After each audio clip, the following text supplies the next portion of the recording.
Hi, I'm Kalina Silverman and I'm the creator of Big Talk. I've been traveling around LA capturing stories of fire victims and sharing their stories to amplify their GoFundMe pages. Every loss has been so heartbreaking and significant, but there's also been a lot of hope.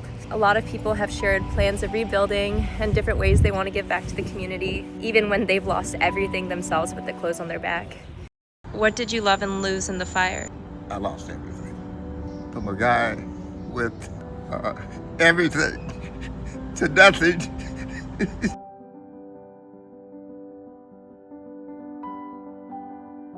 I used to have a sporting goods store. Then I started giving away shoes because when I was going to elementary school, I prayed many a days because my shoes had holes in them that it wouldn't rain. So, it's short of money, I give them the shoes anyway. I'm one of these dumb guys that think you can save the world. I would think that way till I die. What stories from the fires have impacted you? The community. I was at a location where we have about 400 Oregon firefighters. I was there visiting with them, and a little old lady drove up in her car. So she rolled down her window and had this big smile on her face, and she said she wanted to give to the firefighters. And it was a small little butt cake.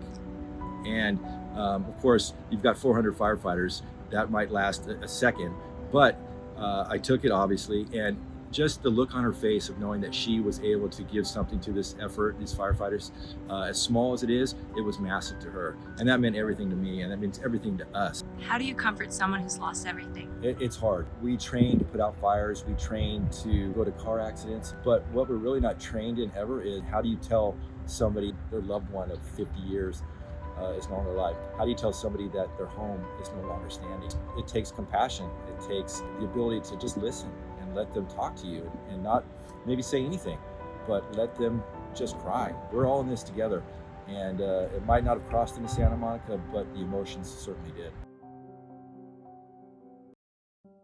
How old are you? 96 going in 97. What happened in the fire? We got out just in time. You were the first female black homeowner in the Pacific Palisades? Well, one day I said to the postman, "Do you know more black people who live in the Palisades?" And he said, "Oh, probably about a half dozen, but they're all passing." I never married, I never had children of my own, but I always wanted to be a teacher.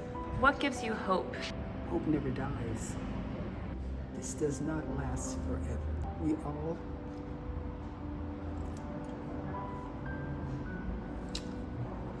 are all on journeys. At my age, all I can say, this journey has taken a twist in the road. I have nothing to really cry about except looking toward the future being better. Somehow this dream will end, and it will end good.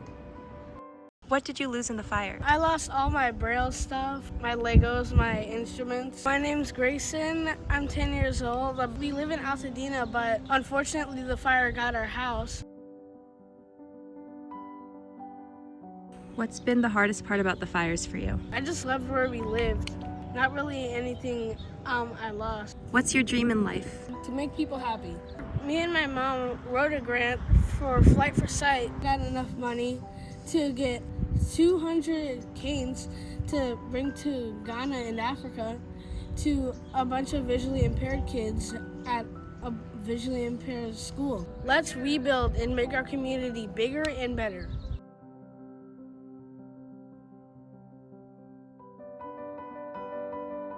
I started Big Talk 10 years ago with the goal of skipping small talk with strangers to make more meaningful connections in the community. And I'm so grateful that now we can make a real impact in people's lives, help them feel less alone, and share their stories.